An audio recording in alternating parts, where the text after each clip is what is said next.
నెల్లూరు ఇందిరాభవన్ లో కాంగ్రెస్ పార్టీ రాష్ట్ర అధికార ప్రతినిధి నెల్లూరు జిల్లా కాంగ్రెస్ పార్టీ అధ్యక్షులు నారపురెడ్డి కిరణ్ కుమార్ రెడ్డి విలేకరుల సమావేశంలో మాట్లాడుతూ కేంద్ర ప్రభుత్వం ప్రత్యేక పార్లమెంటు సమావేశాలు నిర్వహించి పార్లమెంట్ డీలిమిటేషన్ 33% మహిళా రిజర్వేషన్ బిల్లుల కొరకు అని హడావిడి చేయడం హాస్యాస్పదంగా ఉందన్నారు. నాటి మన్మోహన్ సింగ్ ప్రభుత్వం 2011లో మహిళా రిజర్వేషన్ బిల్లు తీసుకొచ్చినప్పుడు బీజేపీ వ్యతిరేకించింది అని గుర్తు చేశారు. నేడు హడావిడిగా అందులో నియమ నిబంధనలు తెలియపరచకుండా పార్లమెంటుకు తీసుకురావడం, అలాగే డీలిమిటేషన్ బిల్లు వల్ల ఉత్తరాది ప్రాంతానికి ఎక్కువ సంఖ్యలో జనాభా ప్రతిపాదన కన్నా ఎక్కువ సీట్లు వస్తాయి, దక్షిణాది రాష్ట్రాలు నష్టపోతాయన్నారు. ఈ విషయమై తెలంగాణ ప్రభుత్వం దక్షిణాది రాష్ట్రాల ముఖ్యమంత్రులకు లేఖ రాసిందని, ఆంధ్రప్రదేశ్ సీఎం చంద్రబాబు నాయుడు స్పందించలేదని అన్నారు. అన్ని పార్టీలతో చర్చించి నిర్ణయాలు తీసుకోవాలని కోరారు.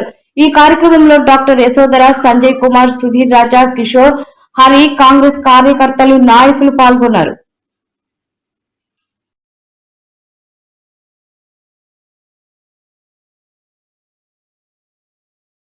ఆంధ్రప్రదేశ్ రాష్ట్ర కాంగ్రెస్ పార్టీ అధికార ప్రతినిధిగా ఈ పత్రికా సమావేశం నిర్వహించడం జరుగుతుంది. కేంద్రం డీలిమిటేషన్ మరియు మహిళా రిజర్వేషన్ బిల్లుకి సంబంధించి పార్లమెంటు ప్రత్యేక సమావేశాలు నిర్వహిస్తున్నారు 16, 17, 18 తారీఖుల్లో.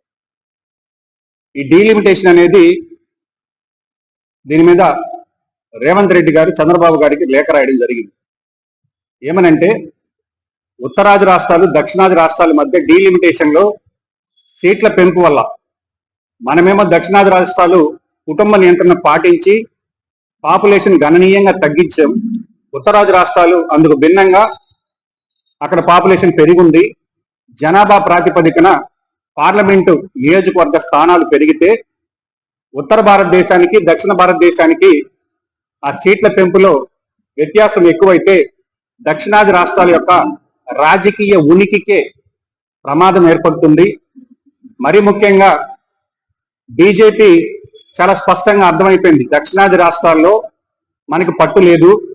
తమిళనాడు కానీ, ఆంధ్రప్రదేశ్ కానీ, తెలంగాణ కానీ, కర్ణాటక కానీ, ఈ దక్షిణాది రాష్ట్రాల్లో మనం ఉనికి కోల్పోతున్నాం.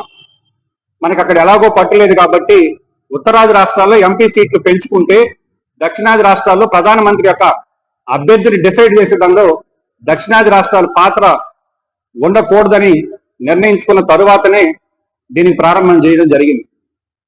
ఇందిరాగాంధీ ఉన్నప్పటి నుంచి ఒకసారి 25 సంవత్సరాలు ఫ్రీజ్, అంటే పార్లమెంట్ సంఖ్య పెంచకుండా ఈ యొక్క జనాభా సౌత్లో తగ్గింది కాబట్టి అప్పుడు ఫ్రీజ్ విధించారు.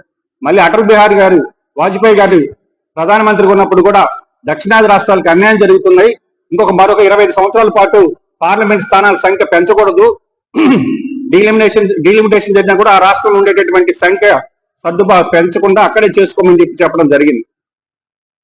ఈరోజు మహిళా రిజర్వేషన్ సంబంధించి కాంగ్రెస్ ప్రభుత్వం ఆనాడు 2010లో రాజ్యసభలో బిల్లు పెట్టి, రాజ్యసభలో బిల్లు పాస్ అయి లోక్సభలోకి వచ్చిన తర్వాత అప్పటి బీజేపీ ప్రభుత్వం మద్దతు ఇవ్వకపోవడం వల్లే మహిళా రిజర్వేషన్ బిల్లు ఆగింది. ఈరోజు నరేంద్ర మోడీ గారు మహిళా రిజర్వేషన్స్ గురించి మాట్లాడుతున్నారు. ఈరోజు హుటాహుటిన ప్రత్యేక సమావేశాలు పెట్టి దాన్ని ఏమైనా ఇమీడియట్ గా అమలు చేస్తారు. కాబట్టి చంద్రబాబు గారు ఈరోజు మీరు కూటమిలో భాగస్వామ్యంలో ఉన్నారు. ఈరోజు అక్కడ మీ యొక్క అవసరం ఉంది, అయినా కూడా మీరు కేంద్రాన్ని నిలదీయడం లేదు. ఎందుకు నిలదీయరని అడుగుతున్నాం. పోలవరం ప్రాజెక్టు తాకట్టు పెట్టారు, ప్రత్యేక హోదా తాకట్టు పెట్టారు, రాష్ట్రానికి సంబంధించినటువంటి ఉపాధి హామీ పథకంలో 90-10 నిధులు ఇచ్చేదాన్ని కాస్త 60-40 చేసి ఈ రాష్ట్రానికి అన్యాయం జరిగితే కూడా మాట్లాడినటువంటి పరిస్థితుల్లో ఈరోజు ఈ కూటమి నేతలు ఉన్నారనే దానికి ఒక ఉదాహరణ. కాబట్టి స్పష్టంగా చెప్తున్నాం, డీలిమిటేషన్ సంబంధించి మీరు ఈరోజు ముసాయిదా బిల్లు ఇస్తే అందులో ఏమైనా గైడ్ లైన్స్ ఉంటాయంటే ఏం లేదు, మేము ఒక కమిటీని వేస్తాం, ఆ కమిటీ డిసైడ్ చేస్తుంటాం. కనీస గైడ్ లైన్స్, డ్రాఫ్ట్ బిల్లులో గైడ్ లైన్స్ కూడా పొందుపరచకుండా మీరు ఈరోజు ఆ చట్టానికి సవరణకు మద్దతు తెలపమంటే అది ఎంతవరకు సబబో ఒకసారి రాష్ట్ర ప్రజలు, దేశ ప్రజలు ఆలోచించాలి. కాబట్టి బీజేపీతో కొట్లాడగలిగేటటువంటి దమ్ము, ధైర్యం ఉండే పార్టీ కాంగ్రెస్ పార్టీ. ఈరోజు రేవంత్ రెడ్డి గారు, అదేవిధంగా దక్షిణాంధ్ర ఉండేటటువంటి స్టాలిన్ గారు ఖచ్చితంగా ఇది దక్షిణాది రాష్ట్రాలకు అన్యాయమని గొంతెత్తితే ఆంధ్రప్రదేశ్ లో ఉండే వాళ్ళు కనీసం నోరు మెదపడం లేదంటేనే అర్థం చేసుకోవాలని కోరుకుంటున్నాం. ఇక రెండో విషయానికి వస్తే, ఈ జిల్లాలో పరిపాలన ఏ విధంగా ఉంది, జిల్లా అధికారుల తీరు ఏ విధంగా ఉందో మీకు ఒక ఉదాహరణ.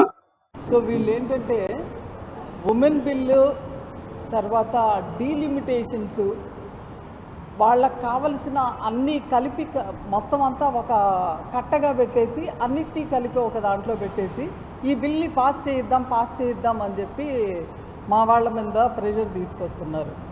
ఎల్ఓపిని కానివ్వండి, అఫ్కోర్స్ ఇన్ జనరల్ కలెక్టివ్గా ఇస్తాము, మీరు అన్నీ కలిపి ఒకటే దాంట్లో పెట్టి మీరు ఇవ్వండి అంటే అన్నిటికి కలిపి ఇచ్చేదానికి కుదరదు కదా. ఉమెన్ రిజర్వేషన్ బిల్లుకి ఖచ్చితంగా మేము కాంగ్రెస్ పార్టీ కట్టుబడి ఉంటుంది. మీరు ఇవ్వకపోతే రేపు పెద్ద ఎక్కువ టైం లేదు, వచ్చిన తర్వాత మా గవర్నమెంట్ వాళ్ళే ఇస్తారు. సో ఇప్పుడు ఉమెన్ రిజర్వేషన్ బిల్తో కలిపి డీలిమిటేషను అందులో ఉండే లొసుగులకు మాత్రము డెఫినెట్గా కాంగ్రెస్ పార్టీ సపోర్ట్ ఇవ్వదు. అది వేరే ఇది వేరే. సో రెండింటిని క్లబ్ చేసి కాంగ్రెస్ పార్టీని ఇరుకుని పెట్టేసి ఏదో చెయ్యాలా అని చూస్తున్నారు. బట్ డెఫినెట్లీ నో, దాంట్లో ఇరుకుని పెట్టి మీరు మాకు ఇష్టం లేనివి, ప్రజలకి ఉపయోగపడనివి, ప్రజలకి హామ్ చేసే వాటి గురించి యాక్సెప్ట్ చేసేది అపోజిషన్ లీడర్స్ ఎవరు కూడా ఒప్పుకునేది లేదు.